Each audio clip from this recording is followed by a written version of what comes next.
السلام علیکم احسن بھائی، آپ نے جو سوال کیا ہے سورہ بقرہ میں گائے کا واقعہ موسیٰ کے حساب سے، تو یہ روایتی ترجموں کی وجہ سے گائے کا واقعہ ہے، اور یہ صرف دو آیتوں سے تو سمجھ میں نہیں آئے گا۔ جو آپ نے 71 73 لکھا ہے، اگر تینوں بھی کر لیں تو اس سے سمجھ میں نہیں آئے گا۔ اس کے لیے آپ کو کم از کم آیت نمبر 67 سے نکلنا پڑے گا، آیت نمبر 67 سے 73 تک پورا دیکھنا ہوگا، جب جا کر کچھ بات سمجھ میں آئے گی۔ تو اس کو میں پورا کر دیتا ہوں کہ یہاں وَإِذْ قَالَ مُوسَىٰ لِقَوْمِهِ إِنَّ اللَّهَ يَأْمُرُكُمْ أَن تَذْبَحُوا بَقَرَةً قَالُوا أَتَتَّخِذُونَا هُزُوًا قَالَ أَعُوذُ بِاللَّهِ أَنْ أَكُونَ مِنَ الْجَاهِلِينَ۔ یہ فتح محمد جالندھری کا ترجمہ ہے، یہاں رکھا ہو میرے پاس، تو اس سے ہی پڑھ رہا ہوں کہ اور جب موسیٰ نے اپنی قوم کے لوگوں سے کہا کہ خدا تم کو حکم دیتا ہے کہ ایک بیل ذبح کرو، وہ بولے کیا تم ہم سے ہنسی کرتے ہو؟ موسیٰ نے کہا کہ میں خدا کی پناہ مانگتا ہوں کہ نادان بنوں۔ انہوں نے اب یہ کہہ دیا کہ بیل ذبح کرنا ہے، اور پھر وہ کہہ رہے کہ یہ کیا مذاق کر رہے ہو، یعنی ہنسی کر رہے ہو؟ تو وہ کہہ رہے کہ میں اللہ کی پناہ مانگتا ہوں کہ میں نادان بنوں۔ یہ ہے کیا چیز؟ وَإِذْ قَالَ، اور جب کہا موسیٰ نے لِقَوْمِهِ اپنی قوم کے لیے، إِنَّ اللَّهَ يَأْمُرُكُمْ، یہ کہ اللہ وہ تمہیں معاملہ دیتا ہے، أَن تَذْبَحُوا بَقَرَةً، یہ کہ تم گہرائی سے وضاحت پر الگ کر لو۔ بقر کہتے ہیں گہرائی سے وضاحت کرنے کو، اور ذبح جو ہے یہ ذبح کاٹنے کو بھی کہا جاتا ہے، الگ کر دینے کو کہا جاتا ہے۔ جس طرح ہمارے یہاں مثال کے طور پر کہا جاتا ہے کہ یار تم نے تو تعلقات کوئی ذبح کر کے رکھ دیا، تو وہاں کوئی گردن پہ چھری نہیں پھیر رہے ہوتے ہیں، وہ الگ ہو جانا اور کاٹ دینے کے معنوں میں بھی آتا ہے۔ تو یہاں یہی ہے کہ جب موسیٰ نے اپنے قوم کے لیے کہا کہ بے شک اللہ تمہیں معاملہ دے رہا ہے یہ کہ تم گہرائی سے وضاحت پر الگ کر لو، یعنی گہرائی سے وضاحت لیں، اور پھر اپنے آپ کو جو آپ کے یہاں معاشرتی طور پر رسم و رواج چل رہا ہے اس سے آپ کو الگ ہونا ہے۔ قَالُوا أَتَتَّخِذُونَا هُزُوًا، تو انہوں نے یہ کہا کہ کیا تم ہم سے مذاق پکڑ رہے ہو؟ یعنی دنیا جو ہے وہ یہ کام کرے اور ہم کچھ بالکل الگ ہٹ کر کریں، تو یہ ایک طرح سے مذاق ہو گیا۔ آج بھی یہی حال، آپ صرف قرآن کی بات کریں، اب دیکھیے ساری دنیا روزہ رکھ رہی ہے، اب کہیں بھائی روزہ نہ رکھو اور ادھر آؤ تو کہیں گے تم کیا مذاق کر رہے ہو، بالکل یہی بات ہوتی ہے۔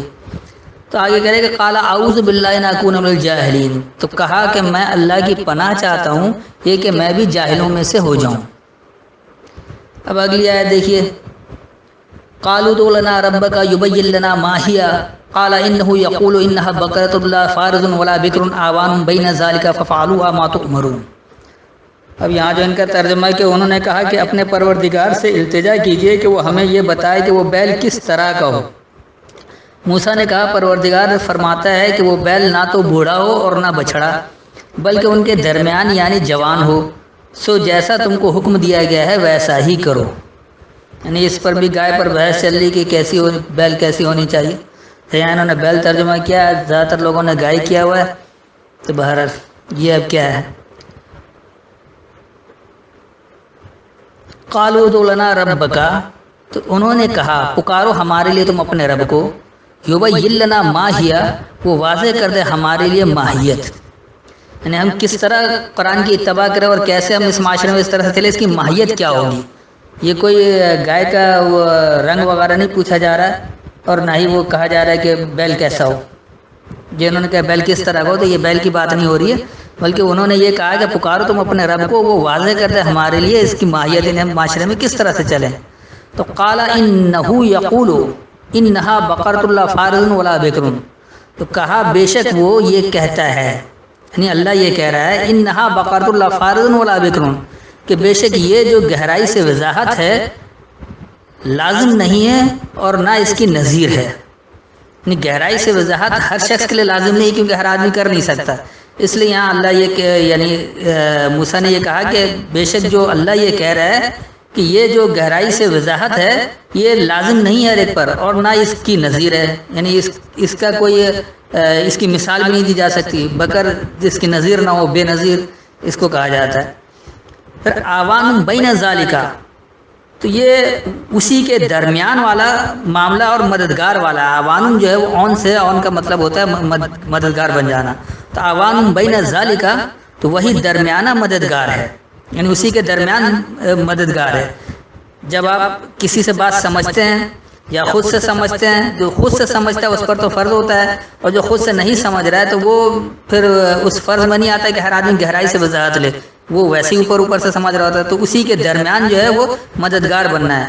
فَافْعَلُوا مَا تُؤْمَرُونَ، تو پس وہ فعل کرو جو تمہیں معاملہ دیا جا رہا ہے، جو تمہیں حکم دیا جا رہا ہے، جو معاملہ دیا جا رہا ہے وہ عمل کرو۔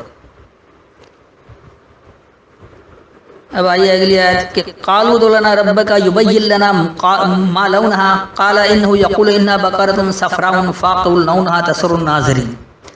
اب یہاں ان کا ترجمہ کہ انہوں نے اپنے پروردگار سے درخواست، انہوں نے کہا اپنے پروردگار سے درخواست کیجئے کہ ہم کو یہ بھی بتا دے کہ اس کا رنگ کیسا ہو۔ موسیٰ نے کہا پروردگار فرماتا ہے کہ اس کا رنگ گہرا زرد ہو کہ دیکھنے والوں کے دل خوش کر دیتا ہو، یعنی گہرا زرد رنگ بتا دیا۔ اب گہرے زرد رنگ کی تو گائے یا بیل پتہ نہیں نظر ہی نہیں آتی کس کو کہہ رہے ہیں گہرا زرد۔ دوسری طرف پھر بعض لوگ بریکٹ میں اس کو سنہرا کہتے ہیں، تو چلے وہ تو کسی حد تک قابل قبول ہے، لیکن گہرے زرد رنگ کی گائے تو آج تک نظر نہیں آئی ہے، تو یہ کیا چیز ہے اس کو دیکھنا۔ قالوا ادع لنا ربک، تو انہوں نے کہا پکارو تم ہمارے لیے اپنے رب کو، یبین لنا ما لونہا، وہ واضح کر دے ہمارے لیے کیا اس کا رنگ ہو۔ اب یہ دیکھیے دوسری جگہ اللہ کہتا ہے کہ صبغۃ اللہ، اللہ کا رنگ اختیار کرو، تو وہ جو رنگ ہے یہ نہیں کہ وہ کالا پیلا نیلا ہرا کچھ ہو، بلکہ یہ کردار کا رنگ ہے، یعنی اللہ کہہ رہا ہے ہمیشہ سچ بولو، اب ہمیشہ سچ بولیں یہ رنگ اختیار کرنا ہے، اس رنگ کی بات ہو رہی ہے، اس رنگ کی بات نہیں ہو رہی۔ تو انہوں نے کہا کہ پکارو تم اپنے رب کو ہمارے لیے کہ وہ واضح کر دے ہمارے لیے کہ کیا رنگ اپنانا ہے، یعنی اس سے ہم کیسے رنگ اخذ کریں۔ تو قال انه یقول انها بقرۃ صفراء، تو کہا بے شک یہ جو یہ کہتا ہے کہ بے شک یہ جو گہرائی سے وضاحت ہے یہ تمہیں بالکل اس سے خوب گہرا نمایاں کر دے گی۔ صفرا کہا جاتا ہے گہرا نمایاں کو، اسی طرح جیسے آپ ایک پت کی قے ہوتی ہے بالکل کڑوی، تو اس کو بھی صفرا کہا جاتا ہے، یا پتے میں جو لکوڈ بنتا ہے اس کو بھی صفرا کہا جاتا ہے، تو وہ کیا ہوتا ہے گہرا زرد، یا انڈے کی زردی ہوتی ہے وہ بھی صفرا کہلاتا ہے۔ تو اس صفرے کا مطلب یہ کہ یہ زردی مائل اس قدر نمایاں ہو جاتا ہے کہ بالکل واضح ہو جاتا ہے۔ فاقع لونہا، پس واقع ہو جاتا ہے اس کا رنگ، تسر الناظرین، دیکھنے والوں کے لیے، غور و فکر کرنے والوں کے لیے، کہ وہ تم کس طرح اسے اپناتے، کس طرح چھپا رہے ہو، سری کہتے ہیں مخفی رکھنے کو۔ تو یہاں جو بات ہوئی انہوں نے کہا کہ ہمارے لیے تم اپنے رب کو پکارو، وہ واضح کرتے ہمارے لیے کہ کیا ہم رنگ اختیار کریں۔ تو کہا بے شک یہ جو کہتا ہے کہ اس سے جو گہرائی سے وضاحت ہے تو اس کا رنگ خوب گہرا نمایاں ہوگا، بس یہ واضح ہو جائے گا غور و فکر کرنے والوں کے لیے، چھپانے جو تم چھپاتے ہو، تم سے جو کچھ چھپایا جا رہا ہے دیکھنے والوں سے، یہ سب کچھ واضح ہو جائے گا، واقع ہو جائے گا۔ اب اگلی آیت دیکھیے، یہاں کہہ رہے ہیں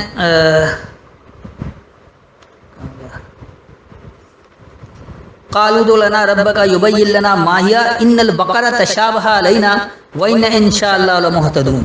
اب جو ان کا ترجمہ ہے کہ انہوں نے کہا اے پروردگار پھر درخواست کیجئے کہ ہم کو بتا دے کہ وہ کس طرح کا ہو، کیونکہ بہت سے بیل ہمیں ایک دوسرے کے مشابہ معلوم ہوتے ہیں، پھر خدا نے چاہا تو ہمیں ٹھیک بات معلوم ہو جائے گی۔ یہاں ابھی تک یہ یعنی کہ وہ رنگ میں ہی جھگڑ رہے ہیں کہ کیسا ہو کس طرح کو، جیسے قربانی کے گائے خریدتے وہ سب جھگڑے میں رہتے ہیں کہ جوان ہو بوڑھا ہو کیسا ہو، 2 دانت والا ہو 4 دانت والا ہو، تو اسی طرح یہ اللہ سے بحث میں لگے ہوئے شاید۔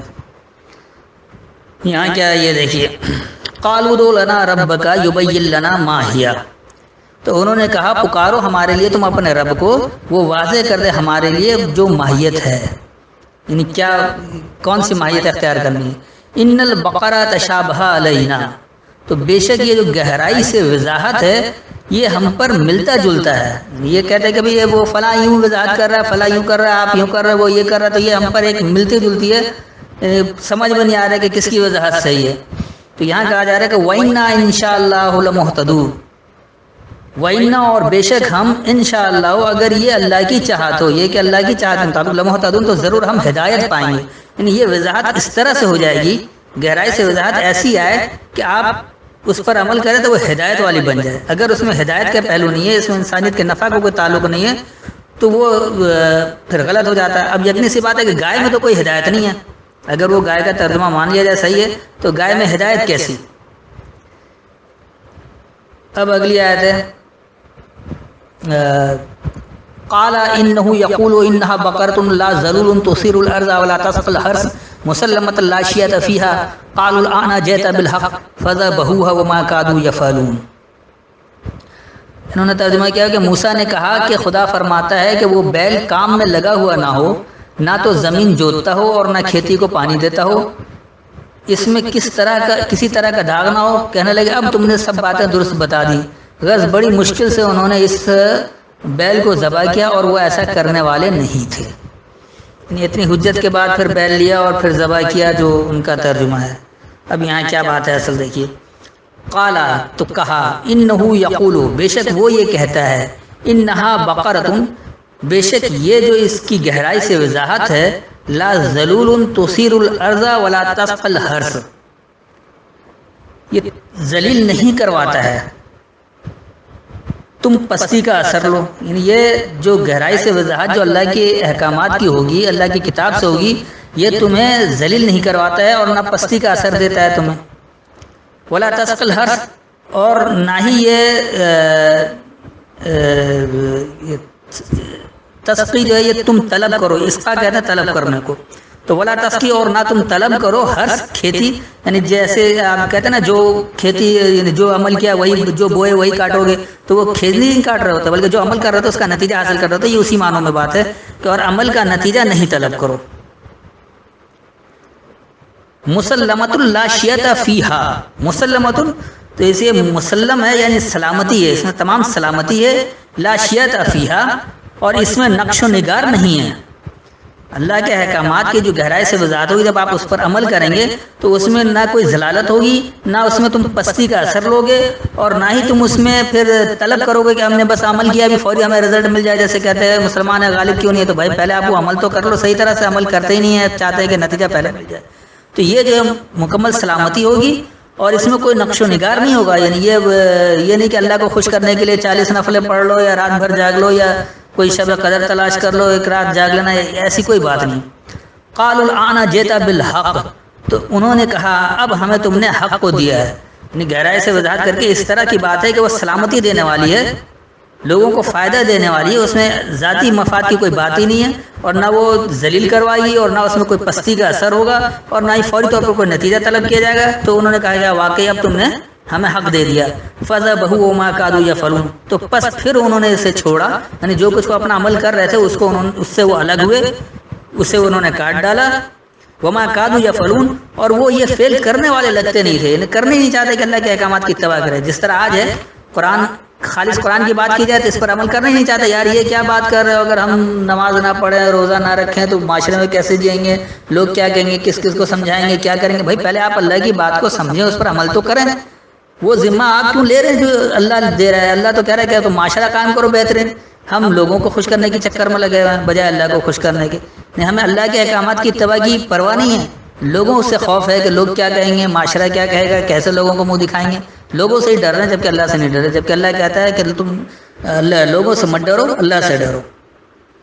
یہ سورہ مائدہ کی آیت نمبر 3 میں ہے. بہرحال اچھا، اب اگلی آیت دیکھ لیں کہ یہ موضوع ادھر مکمل ہو جائے. وَإِذْ قَتَلْتُمْ نَفْسًا فَادَّارَأْتُمْ فِيهَا وَاللَّهُ مُخْرِجٌ مَا كُنْتُمْ تَكْتُمُونَ، اور جب تم نے ایک شخص کو قتل کیا تو اس میں باہم جھگڑنے لگے، جو بات تم چھپاتے رہے ہو تم خدا اس کو ظاہر کرنے والا تھا. یعنی اب انہوں نے یہ کہہ دیا کہ ایک شخص کو قتل کیا، اب یہ شخص قتل کہاں سے آ گیا اچانک، پھر وہ کہہ رہے باہم جھگڑنے لگے اور پھر چھپا رہے ہو تو خدا اس کو ظاہر کرنے والا ہے. اب یہ کیا ہے اس کو بھی دیکھ لیں. وَإِذْ قَتَلْتُمْ نَفْسًا، اور جب تم جھگڑ رہے تھے نفسیات سے. یہ انسان اپنی نفسیات سے اپنی سوچ سے جھگڑ رہا ہوتا ہے کہ ہم کیسے ہی عمل کریں. معاشرے سے ہٹ کر باپ دادا کی روایتوں کو توڑ کر اگر ہم عمل کریں گے لوگ کیا کہیں گے، رشتہ دار کیا کہیں گے، باپ دادا کیا کہیں گے. اس لیے اللہ کہہ رہے کہ وَإِذْ قَتَلْتُمْ نَفْسًا، جب تم جھگڑتے ہو اپنے نفسیات سے، فَادَّارَأْتُمْ فِيهَا، تو پس تم سختی سے رد کرتے ہو اس میں، یعنی تمہیں ان سب کو سختی سے رد کرنا ہوگا. وَاللَّهُ مُخْرِجٌ مَا كُنْتُمْ تَكْتُمُونَ، اور اللہ تمہیں خارج کرنے والا جو تم چھپا رہے ہو. نہیں تم چاہتے ہو کہ معاشرے سے چھپ جائیں، رشتہ دار سے چھپ جائیں اور یہ کر لیں، تو یہ نہیں ہے. جب آپ اللہ کے احکامات کے پابند ہوئیں گے تو آپ خارج ہو جائیں گے، بالکل نمایاں ہو جائیں گے. ہر ایک کو پتہ لگ جائے گا کہ یہ عمل جو ہے ہمارے باپ دادا والا نہیں ہے، ہمارے روایتوں والا نہیں ہے، یہ کون سا عمل کر رہا ہے. تو اللہ کی باتیں جو بالکل خارج ہونے والی، واللہ مخرج، اور اللہ سے یہ خارج ہے، ما کنتم تکتمون، جو کچھ تم چھپا رہے ہو۔ اب اگلی آیت ہے، یہاں پر یہ مکمل ہو رہی ہے، فَقُلْنَا اضْرِبُوهُ بِبَعْضِهَا كَذَلِكَ يُحْيِي اللَّهُ الْمَوْتَى وَيُرِيكُمْ آيَاتِهِ لَعَلَّكُمْ تَعْقِلُونَ۔ اب انہوں نے یہاں ترجمہ کر دیا ہے کہ تو ہم نے کہا کہ اس بیل کا کوئی سا ٹکڑا مقتول کو مارو، اس طرح خدا مردوں کو زندہ کرتا ہے اور تم کو اپنے قدرت کی نشانیاں دکھاتا ہے تاکہ تم سمجھو۔ اب اگر واقعی کوئی بیل کا ٹکڑا، ہڈی کا ٹکڑا مارنے سے کوئی زندہ ہو گیا تھا تو پھر وہ باتیں غلط ہو جاتی۔ جان اللہ کہتا ہے کہ کیف تکفرون، وہ سورہ بقرہ کی آیت ہے کہ کہتے ہیں کہ تم کیسے اللہ کا انکار کرو گے جبکہ تم مردہ تھے، تمہیں زندہ کیا، پھر مردہ ہو گئے اور پھر قیامت کے دن اٹھائے جاؤ گے۔ تو دو موت اور دو ہی زندگی ہے، تو یہ تیسری زندگی اس کی کہاں سے ہو جائے گی؟ اس کا مطلب یہ دو زندگی تو اس کی ہو گئی، پہلے مر چکا اور پھر ہڈی مارنے سے پھر زندہ ہو رہا ہے، تو اس کی دو زندگی دو موت تو ہو گئی، اس کی پھر تیسری موت اور تیسری زندگی ہوگی، تو یہ قرآن کے خلاف بھی بات ہو جاتی ہے، قرآن میں اختلاف آ جاتا ہے، لہٰذا یہ بالکل ہی ٹھیک نہیں ہے۔ تو یہ کیا ہے؟ فَقُلْنَا اضْرِبُوهُ بِبَعْضِهَا، پس ہم نے کہا بیان کر دو اسے ان کے بعض کو۔ فَقُلْنَا، پس ہم نے کہا اضْرِبُوهُ، اسے بیان کر دو، ضرب کہتے ہیں بیان کرنے کو، بِبَعْضِهَا، ان کے ہی بعض کو، جو لوگ اس پر جھگڑ رہے ہیں کہ اللہ کی بات کو کیسے عمل کریں گے، کیا کریں گے، تو ان کو بیان کر دو، واضح کر دو، جو ان میں سے سمجھنے والے ہیں۔ ہر ایک کو اللہ نے اس لیے نہیں کہا کہ یقینی سی بات لوگ جھگڑنے والے ہیں، بِبَعْضِهَا اس لیے کہ بعض ہی ہوتے ہیں سمجھنے والے، تو جو بات سمجھنے والے ہیں ان کو آپ بیان کر دیں۔ كَذَلِكَ يُحْيِي اللَّهُ الْمَوْتَى، اسی طرح اللہ احیا کرتا ہے مردنی کی۔ یہ جو آپ مردنی والے معاشرے میں ہیں، اس مردنی سے آپ احیا دینے والے معاشرے میں آ جائیں گے، زندہ معاشرے میں بن جائیں گے۔ یہ اللہ بتا رہے کہ اسی طرح احیا کرتا اللہ مردنی کا، یعنی جب آپ گہرائی سے بات کو سمجھتے ہیں، اس پر عمل کرتے ہیں تو وہ نتائج سامنے آتے ہیں۔ وَيُرِيكُمْ آيَاتِهِ، اور تمہیں دکھائے گا اپنی آیتوں کے ذریعے، لَعَلَّكُمْ تَعْقِلُونَ، تاکہ تم عقل استعمال کرنے والے ہو۔ تو یہ بات عقل اور شعور کی ہو رہی ہے کہ کس طرح آپ اللہ کے احکامات کو سمجھیں اور کیسے نکلیں۔ یہاں کوئی گائے یا بیل وغیرہ کا قصہ نہیں ہے، تو میرے خیال میں یہ بات یوں سمجھ میں آ گئی ہوگی۔ اس پر مزید کوئی سوال ہو تو بات کر لیجیے گا، اور تمام احباب سے گزارش یہ ہے کہ جو بھی سوال کریں تو اس کا لب لباب بتائیں کہ سوال کس لیے کر رہے ہیں، کیا سمجھنا چاہ رہے ہیں۔ یوں ہی سے بولتے رہنا، یہ تو پورا قرآن اٹھا کر رکھتے رہیں گے، آج یہ بتا دیں، وہ بتا دیں، وہ بتا دیں، یہ بیکار سی بات ہو جاتی ہے۔ شکریہ، السلام علیکم۔